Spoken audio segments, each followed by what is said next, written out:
Shanghai ஒத்துழைப்பு அமைப்பு மாநாட்டின் கூட்டு பிரகடனத்தில் கையெழுத்திட இந்தியா மறுப்பு தெரிவித்திருக்கிறது.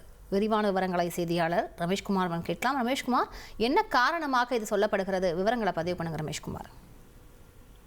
வணக்கம். சீனாவில் நடைபெற்று வரும் ஷாங்காய் ஒத்துழைப்பு அமைப்பின் மகாநாட்டில் கூட்டு பிரகடனம், அதாவது ஜாயிண்ட் டிக்ளரேஷன் என்று சொல்வார்கள், இதில் கையெழுத்திட இந்தியா மறுப்பு தெரிவித்திருக்கிறது. இதில் கையெழுத்து போட பாதுகாப்புத்துறை அமைச்சர் ராஜ்நாத் சிங் மறுப்பு தெரிவித்திருக்கிறார்.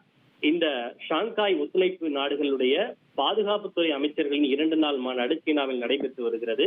இதில் இந்தியாவின் சார்பில் பாதுகாப்புத்துறை அமைச்சர் ராஜ்நாத் சிங்கும் கலந்து கொண்டிருக்கிறார். பொதுவாக இது போன்ற எந்த ஒரு நாடுகள் அடங்கிய மகாநாடு நடைபெறுகின்ற போது இறுதியாக ஒரு ஜாயிண்ட் டிக்ளரேஷன் ஒன்று வெளியிடப்படும். அது G7 மாநாடாக இருந்தாலும் சரி, G20 இருந்தாலும் சரி, ஷாங்காய் ஒத்துழைப்பு இதுவாக இருந்தாலும் சரி, ஜாயிண்ட் டிக்ளரேஷன் வெளியிடப்படும்.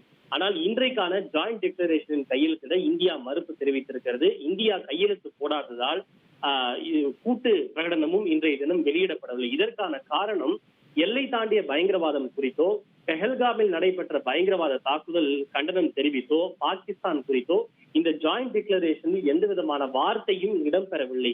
இதற்கு அதிருப்தி தெரிவித்து இந்தியா இதில் கையெழுத்து போட மறுப்பு தெரிவித்திருப்பதாக கூறப்படுகின்றது.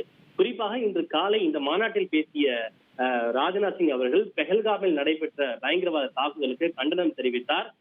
பயங்கரவாத தாக்குதலை ஆதரிப்போர், நிதியுதவி அளிப்போர் பொறுப்பாக்கப்பட்டு நீதியின் முன்பு நிறுத்தப்பட வேண்டும் என்று தெரிவித்தார்.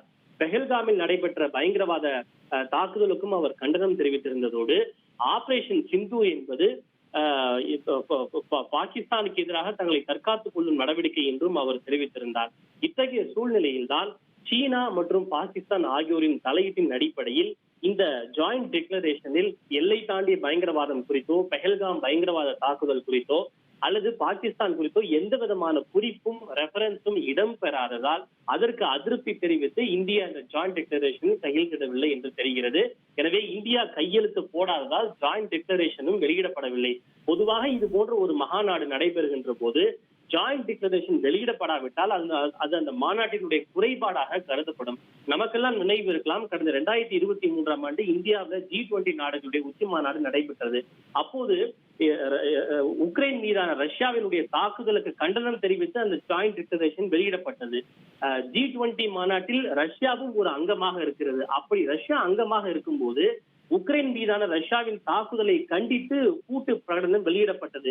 முதலில் அதில் ரஷ்யா கையெழுத்து போட மறுப்பு தெரிவித்தாலும் இந்தியா சமரசம் செய்து ரஷ்யாவையும் சம்மதிக்க வைத்து இந்த ஜாயிண்ட் டிக்ளரேஷன் வெளியிடப்பட வைத்தது என்பது இந்தியாவுக்கு கிடைத்த வெற்றியாக பார்க்கப்பட்டது. ஆனால் இன்றைக்கு நடைபெற்ற இந்த ஷாங்காய் ஒத்துழைப்பு மகாநாட்டில் கூட்டு பிரகடனம் வெளியிடப்படாததும், அதில் இந்தியா கையெழுத்து போட மறுப்பு தெரிவித்திருப்பதும் எல்லை தாண்டிய பயங்கரவாதத்தில் துளியும் சமரசத்திற்கு இடமில்லை என்ற இந்தியாவுடைய நிலைப்பாட்டை உறுதியாக காட்டுவதாக அமைந்திருக்கிறது. நிச்சயம் இது பாகிஸ்தான் மற்றும் சீனாவிற்கு ஒரு செட்பேக்காக, பின்னடைவாக பார்க்கப்படுகிறது.